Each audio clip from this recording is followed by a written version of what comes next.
गोटे फल उत्पन्नकारी वृक्ष सदृश आउ ए फल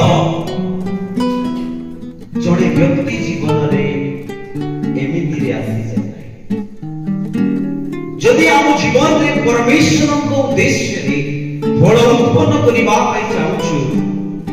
परमेश्वर को पाई आमे जदि सतेज होइबा पाई चाहूछु ताहेले आमको कोड रो विदार अछि जल स्रोत निकट रो विदार अछि हालेलुया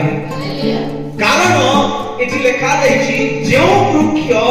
जल स्रोत निकट रे रोपित से वृक्षर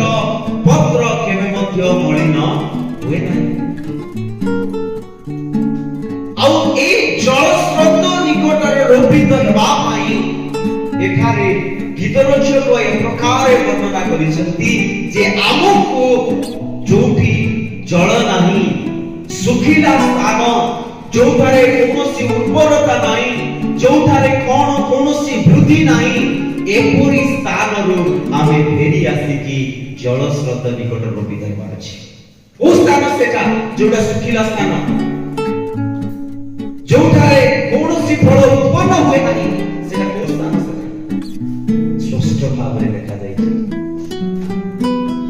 जो व्यक्ति परमेश्वर वाक्य को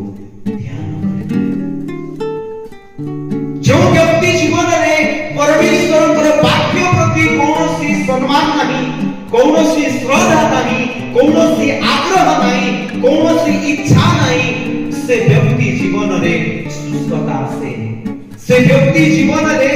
मलिनता से व्यक्ति जीवन रे कौनसी फल आसे नहीं कौनसी प्रकार सतेजता से व्यक्ति जीवन रे आसे नहीं से व्यक्ति एप्रति शुष्क